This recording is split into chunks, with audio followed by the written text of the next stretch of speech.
40 വയസ്സുവരെ PSC പരീക്ഷ എഴുതാം. പ്രായപരിധി നീട്ടി. PSC പരീക്ഷയ്ക്ക് അപേക്ഷിക്കാനുള്ള പ്രായപരിധി നീട്ടി. JB കോശി കമ്മീഷൻ റിപ്പോർട്ട് സർക്കാർ അംഗീകരിച്ചു. മന്ത്രിസഭാ യോഗത്തിന്റേതാണ് തീരുമാനം. നിയമസഭാ തെരഞ്ഞെടുപ്പ് അടുത്തിരിക്കെയാണ് സംസ്ഥാന സർക്കാരിന്റെ സുപ്രധാന നീക്കം. നിലവിൽ 36 വയസ്സായിരുന്നു PSCക്ക് അപേക്ഷിക്കാനുള്ള പ്രായപരിധി. ജനറൽ വിഭാഗത്തിന് ഇത് 40 വയസ്സായി ഉയർത്തി.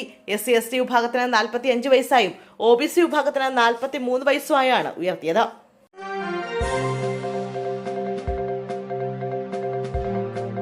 കൊച്ചി കായലിൽ നവജാത ശിശുവിന്റെ മൃതദേഹം കണ്ടെത്തിയ സംഭവത്തിൽ പോസ്റ്റ്മോർട്ടം റിപ്പോർട്ട് നാളെ. കൊച്ചി കായലിൽ നവജാത ശിശുവിന്റെ മൃതദേഹം കണ്ടെത്തി. പൂർണ്ണ വളർച്ചയെത്താത്ത പെൺകുഞ്ഞിന്റെ മൃതശരീരമാണ് കണ്ടെത്തിയിരിക്കുന്നത്. പോലീസ് സ്ഥലത്തെത്തി ഇൻക്വസ്റ്റ് നടപടികൾ പൂർത്തിയാക്കി. മൃതദേഹത്തിന് 2 ദിവസത്തെ പഴക്കമുള്ളതായി പോലീസ് അറിയിച്ചു. പൂക്കിൾക്കൊടി പോലും മുറിക്കാത്ത അവസ്ഥയിലാണ് കുഞ്ഞിന്റെ മൃതദേഹം. വേലിയേറ്റത്തിൽ കരയ്ക്കടുത്തതാകാം എന്ന് നാട്ടുകാർ വ്യക്തമാക്കി. മൃതദേഹത്തിന് 24 മണിക്കൂർ അധികം പഴക്കമുണ്ട്. തലയിൽ മുറിവുണ്ട്. പോസ്റ്റ്മോർട്ടം നടപടികൾക്കായി മൃതദേഹം കളമശ്ശേരി മെഡിക്കൽ കോളേജിലേക്ക് മാറ്റി. പോസ്റ്റ്മോർട്ടം നാളെ നടത്തുമെന്ന് പോലീസ് അറിയിച്ചു.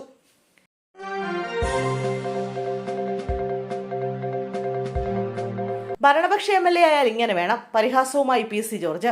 പൂഞ്ഞാർ MLA സെബാസ്റ്റ്യൻ കുളത്തിങ്കലിനെ പരിഹസിച്ച് മുൻ MLA PC ജോർജ്. ഒരുപാട് കാര്യങ്ങൾ 5 തവണ ചെയ്യാൻ സെബാസ്റ്റ്യൻ കുളത്തിങ്കലിന് സാധിച്ചത് PC ജോർജ് പരിഹസിച്ചു. 5 വർഷത്തെ ബജറ്റിൽ പൂഞ്ഞാറിന് എന്ത് ലഭിച്ചു എന്ന് നോക്കിയപ്പോൾ ജനം ഒരു പാലം ചോദിച്ചപ്പോൾ അതേ സ്ഥലത്ത് 5 പാലം കൊടുത്തതായാണ് കാണുന്നതെന്ന് ബജറ്റിലെ ആവർത്തനം ചൂണ്ടിക്കാട്ടി PC ജോർജ് പരിഹസിച്ചു. ഭരണപക്ഷ MLA ആയാൽ ഇങ്ങനെ വേണമെന്നും PC ജോർജ് പറഞ്ഞു. ജോസ് കെ മാണിയെയും PC ജോർജ് വിമർശിച്ചു.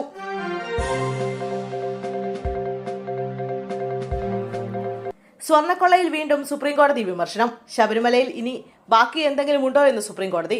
ശബരിമല സ്വർണ്ണക്കൊള്ളക്കേസിൽ അറസ്റ്റിലായ Chennai smart creation CEO Pankaj ഭണ്ഡാരിയുടെ ഹർജി പരിഗണിക്കുമ്പോഴായിരുന്നു സുപ്രീംകോടതിയുടെ ഈ ചോദ്യം. കേസ് വെള്ളിയാഴ്ചത്തേക്ക് മാറ്റണമെന്ന പങ്കജ് ഭണ്ഡാരിയുടെ അഭിഭാഷകന്റെ ആവശ്യം കോടതി അംഗീകരിച്ചില്ല. ഹർജി ഹോളി അവധിക്ക് ശേഷം മാർച്ച് 9 പരിഗണിക്കുമെന്ന് കോടതി അറിയിച്ചു.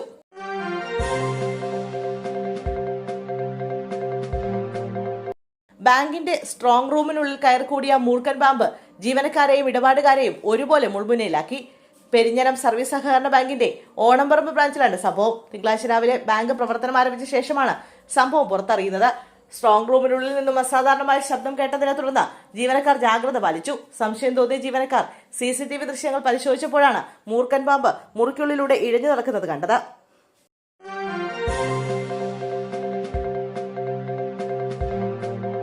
നവകേരള സർവേയുമായി സർക്കാരിന് മുന്നോട്ടു പോകാം. സംസ്ഥാന സർക്കാരിന്റെ നവകേരള സർവേ തടഞ്ഞുകൊണ്ടുള്ള ഹൈക്കോടതി ഉത്തരവ് സുപ്രീംകോടതി സ്റ്റേ ചെയ്തു. സർക്കാരിന് വേണ്ടി ഹാജരായ കപിൽ സിബലിന്റെ വാദങ്ങൾ അംഗീകരിച്ചുകൊണ്ടാണ് സുപ്രീംകോടതിയുടെ ഈ നിർണായക നടപടി. ക്ഷേമ പദ്ധതികൾക്കായി വലിയൊരു തുക ചിലവഴിക്കുമ്പോൾ അവ എത്രത്തോളം ഫലപ്രദമായി ജനങ്ങളിലേക്ക് എത്തിയെന്ന് പരിശോധിക്കാനും വിവരശേഖരണം നടത്താനും സർക്കാരിന് പൂർണ്ണമായ അവകാശമുണ്ടെന്ന് കോടതി നിരീക്ഷിച്ചു. രാഷ്ട്രീയമായ എതിർപ്പുകൾ ഇത്തരം ഭരണപരമായ കാര്യങ്ങളെ ബാധിക്കേണ്ടതില്ലെന്നും കോടതി വ്യക്തമാക്കി.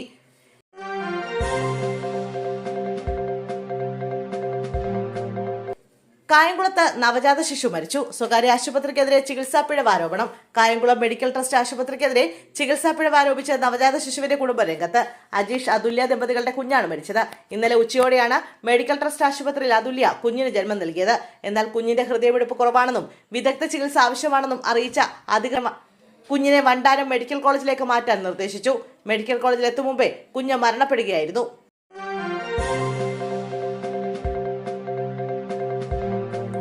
വൈറ്റില കൊലപാതകം. സുധാ ബേബിയുടെ മരണകാരണം തലക്കേറ്റ ക്ഷതം. എറണാകുളം വൈറ്റിലയിൽ കോട്ടയം സ്വദേശി സുധാ ബേബിയെ റെയിൽവേ ട്രാക്കിൽ കൊല്ലപ്പെട്ട നിലയിൽ കണ്ടെത്തിയ സംഭവത്തിൽ പ്രാഥമിക പോസ്റ്റ്മോർട്ടം റിപ്പോർട്ടിലെ വിവരങ്ങൾ പുറത്ത്. തലക്കേറ്റ ക്ഷതമാണ് മരണകാരണം. രക്തം വാർന്നതും പെട്ടെന്നുള്ള മരണത്തിനിടയാക്കിയിട്ടുണ്ട്. ശരീരത്തിൽ മുറിപ്പാടുകളും മൽപ്പിടുത്തം നടന്നതിന്റെ ലക്ഷണങ്ങളുമുണ്ട്.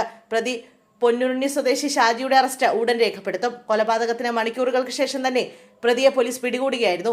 കുറച്ചധികം കാലമായി സുധയും ഷാജിയും തമ്മിൽ സുഹൃത്തുക്കളായിരുന്നു. ഇന്നലെ രാത്രി ഇരുവരും തമ്മിലുണ്ടായ തർക്കമാണ് കൊലപാതകത്തിന് കാരണമെന്നാണ് പ്രാഥമിക നിഗമനം.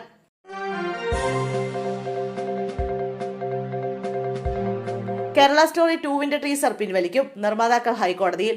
കേരള സ്റ്റോറി 2 ടീസർ പിൻവലിക്കുമെന്ന് ഹൈക്കോടതി അറിയിച്ച നിർമ്മാതാക്കൾ സിനിമയുടെ സെൻസർ സർട്ടിഫിക്കറ്റ് റദ്ദാക്കണമെന്ന് ആവശ്യപ്പെട്ടുള്ള ഹർജികൾ പരിഗണിക്കുന്നതിനിടെ ടീസർ പിൻവലിക്കാൻ കോടതി നിർദ്ദേശിച്ചിരുന്നു. ഇതിന് മറുപടിയായാണ് ടീസർ പിൻവലിക്കാമെന്ന് നിർമ്മാതാക്കൾ അറിയിച്ചത്. ഹർജി ഹൈക്കോടതി നാളെ വീണ്ടും പരിഗണിക്കും. കേരള സ്റ്റോറി 2 കണ്ട് പ്രദർശനാനുമതി സംബന്ധിച്ച കാര്യങ്ങൾ വിലയിരുത്താമെന്നാണ് ജസ്റ്റിസ് ബെച്ചു കുര്യൻ തോമസ് വ്യക്തമാക്കിയത്. നാളെ ജസ്റ്റിസ് ബെച്ചു കുര്യൻ തോമസ് തന്നെയാകും സിനിമ കാണുക. കൊച്ചിയിൽ സിനിമയുടെ പ്രദർശനം ഒരുക്കണമെന്ന് ഹൈക്കോടതി നിർദ്ദേശിച്ചിട്ടുണ്ട്.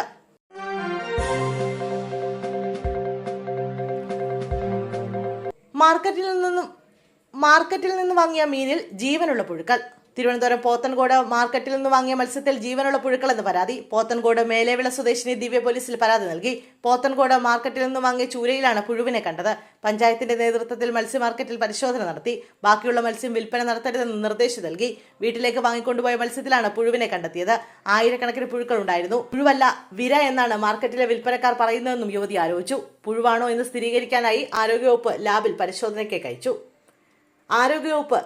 പരിശോധനയ്ക്ക് അയച്ചു.